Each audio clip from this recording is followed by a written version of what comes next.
ብዙነሽ እስካሁን ስትናገር የነበረውን ነገር ነው ከአብርሃም ጋር በተግባር ያደረገችው። እንግዲህ ከዚህ በፊት እንደምንሰማት እየመጣች ቪዲዮ ስትሰራ ሩታ የራስሽን የሆነ ህይወት ጀምሪ፣ እሱን ተዩ፣ የተወሽን ሰው ተዩ፣ ተስፋ ልትቆርጪ ይገባል፣ ቁረጪ እያለች ትናገር ነበር አይደለ? ሩታ እንኳን ወደሱ እንዲመለስ እየፈለገችበት ባለ ሰዓት ብዙነሽ ደግሞ ተስፋ እንድትቆርጥ ነበር ስታደርጋት የነበረ። እንደው ሄርሜላ ያሉሽን ባልሰማሽ ገበያ ባልወጣሽ አሉ። እንግዲህ ይሄ ቀለበት እውነት አንቺ ለወደፊት ሚስት ትሆኛለሽ ተብሎ ፍቅረኛ ትሆኛለሽ ተብሎ ታቅዶበት ሳይሆን ሩታን ለማስቀናት ሩታን ተስፋ ለማስቆረጥ እንደሆነ ተነገረልሽ። በጣም የሚገርማል የሰው አመሉ ግን። ሰላም ሰላም ቤተሰብ እንዴት ናችሁልኝ? ደህና ናችሁ ወይ? ሰላምና ፍቅር በያላችሁበት ብዝት ተረፍ ይበልላችሁ። የኔ ውድ ቤተሰቦች ፈጣሪ አምላክ ጥብቅ ያደርጋችሁ። እንግዲህ ዴቭ ማለት እኔ አንዳንዴ ማለት ነው የምሬን ነው ምናምን አለው መሰላችሁ። ዴቭ የአብርሃም አጎት ነው፣ እሷ ደግሞ አክስት ነች የሚባለውን ነገር እያመንኩኝ ነው። ለምን ባህሪያቸው የሰማይና የምድር ነው፣ ሊገናኝ የማይችል ማለት ነው። በእርግጥ አንዳንዴ የእናቶች ዝንጉርጉር ይባላል እና አንዱ አውሬ ሲሆን አንዱ ደግሞ መልአክ ይሆናል ከቤተሰብ ውስጥ ራሱ። እና ይህን የምለው የዴቭ ነገር ስለገረመኝ ነው። ምን አይነት አስተዋይ ወንድ እንደሆነ የተባረከ እግዚአብሔርን ጋሽዬ። እውነት ዴቭ ልጅ ከሆነ ማለት ነው ልጅ አውጥተሃል በቃ በትክክለኛ ማንነቱ ቤተሰቡን አባቱን እናቱን የሚያስከብር ልጅ ነው ያለ እውነት። ምክንያቱም ትክክለኛውን መንገድ እየተከተለ ዴቭ ደግሞ የወለድካቸው ልጆች ይባረኩል፣ ቤተሰብ ልጅ በደስታ ይሙላ ቤትህ። የእውነት ፈጣሪ አምላክ ይጠብቅ እስከ ቤተሰቦች። በጣም የምትለይ ሰውነ እስካሁን ባለው። ከዚህ በኋላም ደግሞ ለማንም ኢቭን እንኳን ለሩታ ብለህ እንኳን ማንነትን ልትቀይር አይገባም እውነት። እንዴት ነው የሆነ ነገር እንጃ ቤተሰብን ለማስደሰት ብለህ ከሩታ ያለህን አቋም እንዳትቀይረው እግዚአብሔርን። ምክንያቱም የሰው ልጅ እውነት ነው የሚያኖረው እንጂ ከዛም ከዚህም ስለተሽለጣለጥ አይደለም። እና በዚህ ያለ አቋም በጣም የሚለይ አቋም ነው ያለ። እግዚአብሔር ይስጥህ። እንግዲህ ቤተሰብ ብዙዬን እንደሰማችኋት እሱ የሚጠይቃት ሌላ ነው፣ እሷ ደግሞ ሌላ በቃ የማይገናኝ ወሬ ነበር ስታወራው የነበረ። እና ዴቭ ጥያቄው ምንድን ነው? አንድና አንድ ነው። እኛ ራሱ እየተቃወምንበት እኛ ይሄ ቤተሰብ ተመልካቹ ብቻ መስሎኝ ነበረ በአብርሃም ስራ የተበሳጨ። ለካ የራሱ ወንድሙም ልቡ ደምቷል ባደረገው ነገር። አንደኛ ነገር አንገትን የሚያስደፋ ነገር ነው። ቤተሰብ እንደ ቤተሰብ ጋሽያውን አንገቱን ነው የሚደፋው በአብርሃም ባደረገው ነገር። በአመት 2 ሴት ተንበርክኮ ቀለበት ማድረግ ማለት በጣም የሚያዋርድ ስራ ነው። እና ይሄን ስናገር ደግሞ አብርሃም መብቱ አይደለ ፈትቷት የለ ለምን እንደዛ ትላላችሁ ስለምትሉ እዚህ ጋር መፍታት ያለ መፍታት እኮ አይደለም። አይኖ ተፋትተዋል እናውቃለን እኮ ግን ደግሞ አሁን ላይ መደረግ ይሄን ያክል እንዴት ነው የዓለም መጨረሻዋ ደርሳለች የተባለ ይመስል እንደዚህ እኔ እንጃ። ይሄ ህፃን ልጅ ቁጭ ብሎ ማለት ህፃኑ እኮ ገና አባቴ ብሎ እንኳን አፉን አልፈታም። ቢያንስ የሰው ልጅ ለወለደው ልጅ እንኳን መስዋዕት መክፈል እንዴት ያቅተዋል? ልጁን ቁጭ አድርጎ ከዛ ጋር ሄዶ ቀለበት ማድረግ የለበትም ብለን መጥፎ ስራን ነው የተቃወምነው። በነገራችን ላይ በቃ ሊደረግ የማይገባው ነገር ነው። ገብታችኋል? ማግባትም ካለበት እኮ በተረጋጋ መንፈስ እንደዚህ እንዴት ነው ከማንም ጋር እልክ ሳይጋባ በስነ ስርዓቱ ቤተሰብ መርቆ ቤተሰብ በተገኘበት እኮ ማድረግ ይችላል። ከዛ ጋር እነዛ 3 ፍሬ ነው 4 ፍሬ ጓደኞቹን ሰብስቦ ቀለበት ያደረገ ለምን ይመስላችኋል? ማንም ይሄን መንገድ ስለማይከተል እኮ ነው። ይሄ ነገር ትክክል ስላልሆነ እነሱ በቆሙበት ቦታ ማንም ትክክለኛ ሰው ከዛ ላይ ሊቀመጥ አይችልም፣ ሊቆምም አይችልም። ስለዚህ እኔ የተናገርኩትም ይሄንን ነው የምናገረውና አንቺ ወንድም ቢኖርሽ በወንድምሽ ላይ እንደዚህ አይነት ፍርድ ሰጭ ነበር ለተባልኩት ደግሞ እኔ በጣም ነው የሚገርመኝ። በነገራችን ላይ እንደዚህ አይነት ወንድም ካለኝ እኔ ከሱ ጋር እቆራረጣለሁ። የሚመለስ ከሆነ በተቻለኝ መጠን ወንድሜን ልመልስ እችላለሁ። ካልተመለሰ ደግሞ የራሱ ጉዳይ ገደል ይግባ። መቼም ነው ልደግፈው የማልችለው። ሴትን ልጅ እንደዚህ እያሰቃየ እያስለቀሰ ኖ በጭራሽ ሊሆን አይችልም። ሲጀመር እግዚአብሔር ይመስገን እንኳን አይደለም ሴትን ልጅ እንደዚህ መበደል ቀና ብለው እንኳን የማያይ ወንድሞች ነው ያሉኝ። ተመስገን አምላኬ እንደዚህ አይነት ወንድም ስለሰጠኝ። እና ሰው የመሰለውን ሀሳብ ሲሰጥ ወንድምሽ ቢኖርሽ እህት ቢኖርሽ አትበሉ። ከዚህ ጋር ትክክለኛ የሆነ ነገር ትክክለኛ ነው፣ ሐሰት የሆነ ነገር ደግሞ ሐሰት ነው ልንል ይገባል እኮ። የተማርነውን በቃላችን መሰረትም ይሄ ነው። ውሸትን ደግፋችሁ አጨብጭቡ አልተባልንም በእምነታችንም ቢሆን። እና ወደ ብዙዬ ሳልፍላችሁ ብዙነሽ ምንድነው ስራዋ?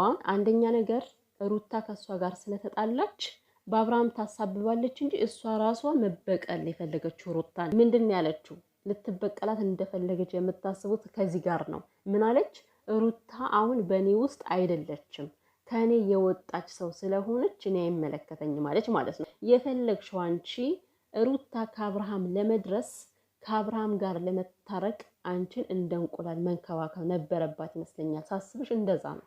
ገባሽ አይደለ? ላንቺ መዘርጋት ላንቺ መነጠፍ አለባት ሩታ። ይሄ ደግሞ የማይሆን ነገር ነው። አንቺ በራስሽ የራስሽ የሆነ ክብር አለሽ። ወንድምሽ ጋር ያለው ደግሞ ትዳር ነው፣ ተቋም ነው። ይሄ ራሱን የቻለ ባልና ሚስት የሚፈቱት ጉዳይ ነው። ነገር ግን ቢያንስ ቢቻልሽ ዳር ይዘሽ መቀመጥ ሲገባሽ ካልሆነ ቦታ ላይ ሄደሽ ያልሆነን ተግባር መደገፍሽ ይሄ በጣም የሚያዋርድ ለአባትሽ ራሱ ክብር የሚያሳጣ ነገር ነው ያደረግሽው። አባትሽ ምን ብሎ ነው የመለሰ? እኔ አንዴ ሽማግሌ ቆሜያለሁ፣ ድጋሜ ግን በጭራሽ አልቆምም፣ በራሱ መንገድ ማድረግ ይችላል ብሎ ነው የተናገረ ለቢኒያም። እና ከዛ ቦታ መገኘትሽ ላንቺ ጥሩ ነው ወይ? እንደ ታላቅስ እንዴት እንደዚህ ታደርጊያለሽ ብሎ ሲነግራት አሁን ቀለበት አደረጉ ማለት ተጋቡ ማለት አይደለም። ምን አገባን? ምን አገባን? ተጋቡ አልተጋቡ አይደለም እኮ ከዚህ ጋር ዋናው ቁም ነገሩ የሰው ልጅ ቀለበት ካደረገ ኦልሬዲ በቃ መጋባት ነው። ምንም እዚህ ጋር ዋናው ነገር ቀለበት ነው። ባይዘው ምናልባት ሰርጉ ለታይታው ለድምቀቱ ለድግሱ ለምናምን ሰው ለመጥራቱ ካልሆነ በስተቀር ማለት ነው። አሁን አገባት ቆይቶም አገባት። ከዚህ ጋር የተደረገው ነገር ስተት ነው ስትባይ ሊገባሽ ይገባል፣ ልትረጅ ይገባል። ወንድምሽ እየተቃወመሽም ያለው ይሄን ነው። ቢያንስ ታናናሽ ሲሳሳት ታላላቅ ሊመክር ይገባል ሲልሽ እኔ ከዚህ በኋላ አብርሽን ምንም ማለት አልፈልግም። በተለይ ደግሞ በፊት ባደረጋቸው ነገሮች በፊት ተናግሬዋለሁ። አሁን ላይ የድሮን አንስቼ በጭራሽ መውቀስ አልችልም አልሽ። ወንድምሽ ስለሆነ ነው። እሺ የአብርሃምን ያጠፋውን ጥፋት ያደረገውን በደል መደምሰስ ከቻልሽ የሩታን ለምን መተው አቃተሽ አንቺ? የሩታን እየደጋገምሽ ባለፈ ነገሯ ቀስሟን ለመስበር የምትሞክሪው አሁንም እያነሳሽ ወንድሜን አሳስረሽዋል፣ ወንድሜን አስክረሽዋል እያልሽ እሷን ለመናገር የምትፈልጊው ለምን? መተው እኮ ከሆነ መተው ነው አይደለ? የሁለቱንም መተው መድሎ ለምን ትሰሪያለሽ? ስለዚህ ሆን ብለሽ በአብርሃም አሳበሽ ከአቤል ጋር ሆናችሁ ሩታን መበቀል የፈለጋችሁ። ትክክለኛ ሰው እንደዚህ አይደለም። እኛ ሁሌ ነው የምንናገረው፣ እናንተ መስሚያችሁ ጥጥ ስለሆነ እንጂ ትክክለኛ ሰው ማለት በአንድ ጥፋት ብቻ ተሸብልሎ የሚሄድ መልኩን ሀሳቡን የሚቀይር ሰው አይደለም። የምር ትክክለኛ ቢሆን ሰው ብትሆኑ ዱላ እንኳን ተነስቶባችሁ አትርቁም ነበረ። የምር አትርቁም፣ አትሸሿትም ነበር። እና ከመጀመሪያው የማስመሰል ነገር ስለምሰሩ ነው እንደዚህ ባንዴ ተከረባብታችሁ ሌላ ታሪክ ውስጥ የገባችሁት ማለት ነው። ከቤትሽ አስር እየመጣች ደጅ አልጠናች ሩታ። ይሄን ያክል በዚህ ያክል ርቀት ሄደሽ ተስፋ እንድትቆርጥ ነው ማለትሽ ብራሱ በጣም የሚያሳፍር ነገር። ቤተሰብ አላሳቀቀችም። ከጋሽ የሄዳ አስር የሄዳ ወድቃ አለመነችም። እንደው ከፕሮግራሙ መምጣቷ እኮ ያው ያልሆኑ ጓደኞች ገጥመዋት ያልሆነ አይሰሩ ስራ ስለሚያሰሯት እንጂ የእውነት ሩታ ከዛ ቦታ ላይ እኔ ፈቅዳ ትገኛለች የሚል እምነት የለኝም አሁን ሳስበው ማለት ነው። ነገር ግን በቃ ሆይ ሆይ ሆይ ብለው ነው ያመጧት እና ብቻ እሷን ብትሆን ልክ እንዳቤል ጥፋቷን ማመን አትፈልግም። በቃ ጥፋታቸውን ማመን አይፈልጉም። እግዚአብሔር አምላክ ግን የሆነ ቀን ላይ ምን እየሰራችሁ እንደሆነ ሊገልጽላችሁ ይገባል። ደግሞ ይገልጽላችኋል። የምሬን ነው። ትክክለኛ አይነ ልቦናችሁ ሲከፈት ያኔ ምን እንደሰራችሁ በደንብ ታውቁታላችሁ ብዬ አስባለሁ። አሁን ላይ ከእናንተ ላይ ውሃ ቢደፋባችሁ እንኳን የማትነቁ ሰዎች ናችሁ። የእውነት ምን እያደረጋችሁ እንዳለ። ሲቀጥል ደግሞ እርግዝናውን ድጋሚ እንዳታነሳብኝ እሱ ጊዜ የሚፈታው ጉዳይ ነው እያልሽ ነበረና እንደው እስኪ ለተረገዘው ልጅስ ተይ እንዳታነሳብኝ፣ እንዳታወራኝ እንደዚህ አይነት ነገር እያልሽ ትቃወሚው ነበረ። ልዑሌን ብለሽ ስጠሪ ሰማሁሽ። ልዑሌን ካልሽ አንቺ ልዑሌ ምን ይለኛል ብለሽ እንኳን አስበሻል ወይ? ከዛ ቦታ ላይ ስትቀመጥ አባቱን ልጁን አስክዶ ቀለበት እስከ ማድረግ ድረስ ያደረሽ ሴትዮ ልዑሌን ብለሽ የመጥራት አንደበት ራሱ ሊኖርሽ አይገባም። በእውነቱ ልዑሌ ልጅ አይደለም። ልዑሌ የምታደርጊውን ነገር አባቱ የሚያደርገውን ነገር አያይም ወይ? አያገናዝብም ወይ? በደንብ ያገናዝባል። ምን አይነት ሴራ ስትሰሪ እንደነበረ አድጎ በደንብ ጉድሽን ያወጣልሻል። ሞኝ የያዘውን አይለቅም አይደል የሚባለው? ልጅም እንደዛ ነው። የያዘውን ነገር አይለቅም። በተለይ በልጅነቱ የያዘውን ነገር ማለት ነው። ይሄ ልጅ ስለእናንተ የሚያጠናው ገና አፉን እንደፈታ ነው። የሚገርመው ነገር ገና አፉን እንደፈታ ስለእናንተ ነው የሚያጠናው።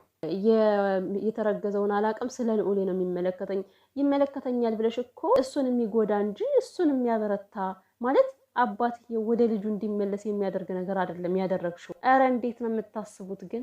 ዴብ ግን እኔ እንጃ ትለያለ። ብቻ እኔ ያንተን ትንሽ ከፍሎ ለቤተሰቦች ቢሰጣቸው ለወንድም ለእህትህ በጣም የተሻለ ነበር።